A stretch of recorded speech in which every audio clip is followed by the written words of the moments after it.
I'm Dick Moberg, and welcome to our interview series. A lot of interesting people pass through our doors who are doing amazing work in brain monitoring. We bring them into our studio, put a mic on them, and get the personal stories you don't normally hear. We hope you enjoy them. Hi, I'm Dick Moberg, and my guest today is Dr. Ramani Balu, a friend of mine from a long time ago who used to be at the University of Pennsylvania and then moved out of town. And welcome. Thanks, Dick. Great to have you here. He's Thanks now for having down me. at Inova Fairfax in Virginia. And, I want to tell a little bit of a story. In multimodal monitoring, there were some papers that, one paper in particular came out in 2007. It's from Katja Wartenberg. I don't know if you knew her. She worked with Stefan Mayer in Columbia. I think she was doing a fellowship there. And I think it was one of the first papers that was titled Multimodal Neuromonitoring.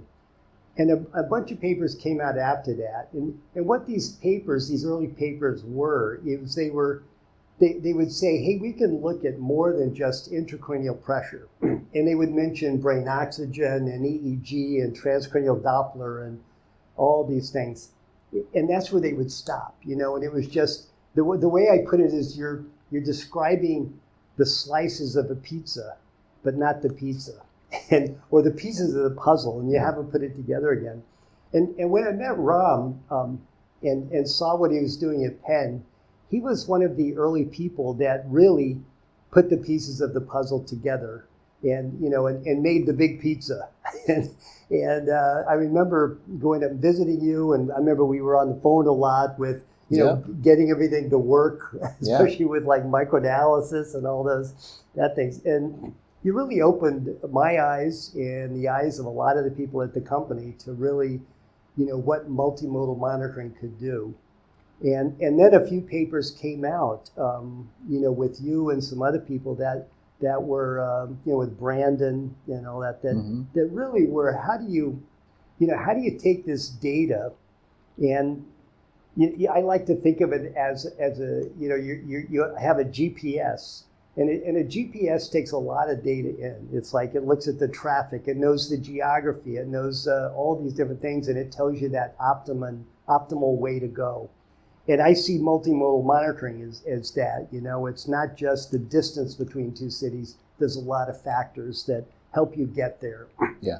And you really were one of those pioneers. So what I thought, it'd be great to talk about, your early experience at Penn and kind of what you stepped into there and what you did with, with your time there. So tell us about that. So, I think it's interesting you brought up that paper by Katja Wartenberg because I remember reading that as a fellow, and I think maybe even before when I was a resident. And you're right, there were a lot of reviews on multimodality monitoring that would list out the different modalities that you might be able to measure. And then the last paragraph, the conclusions would always be something to the effect of, well, once you put it all together, you get a better sense of what's going on in the brain, and this will be better for patient care. And, we were talking a little bit earlier today, when I was a resident at the University of Pennsylvania, there had already been quite a legacy of research in multimodality monitoring in neurocritical care at Penn. So there was a lot of work that had been done by my mentors on things like invasive brain tissue oxygen monitoring and microdialysis. And when I started as an attending, we had made the concerted decision that we were going to do this for clinical care. Like, we felt that we had enough information that brain tissue oxygen monitoring and microdialysis and intracranial pressure and invasive blood flow monitoring were giving you pieces of information that told you something about the brain, and that you could proactively use that information to then guide therapies. And so we made a decision to actually, anytime we had a patient where we thought they would be a candidate for an invasive monitor, in addition to the kind of traditional ICP monitoring, to put in a brain tissue oxygen monitor, to do microdialysis and do invasive blood flow monitoring, so do all of that together. So really to try and do clinical multimodality monitoring. And it quickly became apparent to me that it was really hard to put all of the data together.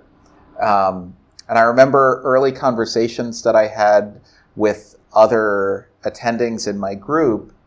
And, we had this notion that what we were going to really be looking for is some type of threshold type thing, right? So if you just have an ICP monitor, it's easy to say, okay, well, when ICP is above a certain threshold, I'm going to do some treatment.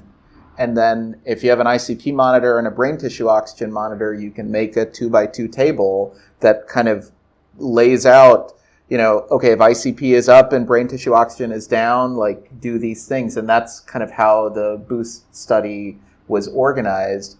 But then once you start to have 4 different monitors, and microdialysis actually has multiple different variables, it's impossible to make a table that gives you every single, instance of what's going on physiologically. And then you also saw that there would be times where many things looked normal, but something else looked abnormal. And it was unclear to me if that meant that this is just noise in the data, or is that actually something that's physiologically meaningful? And I think this was also the time when, previously we were really just looking at hourly snapshots of data. So nurses would write down on a flow sheet, or they would input in the computer what the different values were every hour. But with the CNS monitor, there also was software that allowed us to kind of review things, and it allowed us to view trends that had much more temporal information. And so, we could see things like these different strange oscillations in ICP and blood pressure and blood flow, and really start to kind of understand. I won't use the word understand because I don't think we knew what we were looking at, but it's probably, I would say, similar to maybe how it was when people first started doing continuous EEG monitoring, because there were lots of just patterns that you would see. And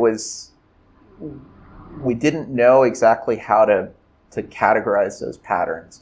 But that was really what the first few years of when I started as a faculty member and as an attending at Penn, was just trying to characterize those different patterns to see if I could make some sense out of it clinically. And I think, at least in those days, it was mostly just a human kind of looking at things and trying to make sense of it. So that, I think that was my early, contribution, or at least my early experience with multimodality monitoring. But, I think it fairly early on also became apparent to me that you could see these types of physiological clusters of things. So if you looked at the relationship between different variables, it wasn't like it was a smooth trend, but there were different clusters that probably meant something physiological, but we still didn't really know. And I think we're still trying to figure those things out. When brain tissue oxygen is low, but it looks like you still have normal aerobic metabolism, or when you have normal brain tissue oxygen, but you have evidence of increased lactate production, like what do all of those things mean? And I think there's work that's being done on that, but we're still at the early stages of really understanding what's going on. Yeah, I thought a couple of things were amusing. It was like when you said you would talk to Brandon Foreman, who was doing kind of the same thing, and you'd get together and say, well, what did you see? And here's what I saw, in like the early days of exactly that. It's like, well, do you think this is real or is it artifactual? And I remember when the Lycox first came out in the early 2000s, I knew the Wolfgang Fleckenstein over in Germany who invented it. And then the guy that came over when Integra bought it. It was a guy named Fernando Yusti, and he was kind of the Lycox rock star, probably the only one in the U.S. that was actually selling it and everything. He'd go into a lot of hospitals, and they'd see a weird pattern, and they would say, well, this isn't working. Clearly, this is not working. Yeah. And, but it was probably, we just didn't have the experience. Right. I mean, it was probably, confirming that something else is wrong, that you weren't monitoring, and so, a lot of variability, the kind of the cowboy days back then. So, so I think I told you that I was looking just before you came here at a webinar you did for us at Moberg Research, and it was almost to the day 5 years ago, 2018. Wow. And I looked at that and I go, wow, a lot of that stuff's kind of very relevant today. So what do you think's happened in 5 years? What kind of changes? And where do you see this in another 5 years? Yeah. I think there has been a lot of stuff that's happened since that time, but I still think we have a long way to go. It's interesting, recently in critical care medicine, Swarna Rajagopalan and Arthi Sarwal just had a paper come out that was a review article on brain multimodality monitoring. And there's a lot more modalities, but it still was sections on PbO2 and blood flow. And so there's still, it's like individual, and it's still not kind of putting things together. And I think where there is a lot of research that's happening is in things like feature extraction and machine learning to try and identify, patterns that might be associated with a particular outcome or a particular response to a medication. I think we're still searching for, how best to use all of these monitors together. It's interesting that you brought up, that when the Lycox first came out, people would say, well, this is not working. And I think that was the response that we had also when we started doing more multimodality monitoring at Penn, because the other thing we had decided was we have to have a forum, at least within our group, where we review data and talk about the patients. And I remember in those meetings, the meeting would always start out with, oh yeah, like the monitor was just like it wasn't working. And that's why like the data looked all messy. But then when we would just like step by step look through it, it probably was working just fine. And we were uncovering things that we weren't sure what to do with. And I think the more and more we got comfortable with doing multimodality monitoring, then we were able to actually incorporate it into our practice. And it wasn't necessarily that, I think we always have this notion, well, does this monitor or does that monitor in critical care actually like improve outcome? And that may not be like the question to ask. It does give you an added dimension for, how the brain is doing. And I think the more you use something, the more you intuitively get comfortable with it. And I know that was the case also when my predecessors, my mentors were starting to use the Lycox. I think when I talked to Josh Levine or Andy Kofke, or the people that trained me, when they first started using Lycox monitoring at Penn, generally everyone would say, well, this data is crap. It's not, the monitor's not working. Right. But then over time, you got comfortable with it to know how to troubleshoot, when data is real and when it's not. Yeah, and it, one monitor can validate another monitor. And exactly. That's, I think, the nice thing about multimodal monitoring. So it may be that the data is crap, and maybe that your probe is, is something wrong with that or whatever. but you can try to validate it with other measurements. Yeah. So I think that's one of these. Yeah. Very cool. So where do you see us, or where do you want it to go? Where do you want this field to go? We talked about a few things. I think we all agree that getting the data is probably the first step. Yeah. Now that we have that ability, where would you like to see effort put? I guess I think there are two spheres. I mean, I'm a clinician, I'm an intensivist, so I think a lot about like how can we use this to guide patient care.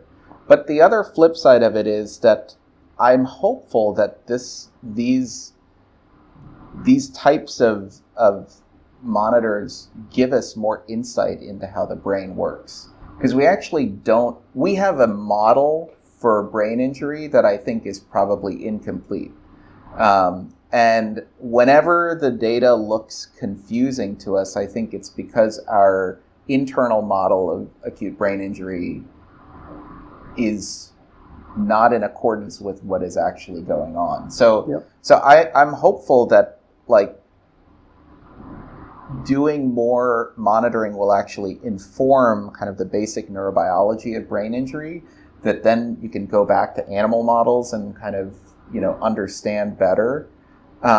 So that I think is not as necessarily worked out right now, but those are the two things. I think definitely my hope is that we'll get to a point where we can really understand for treatment response effects, and then for prognosis, like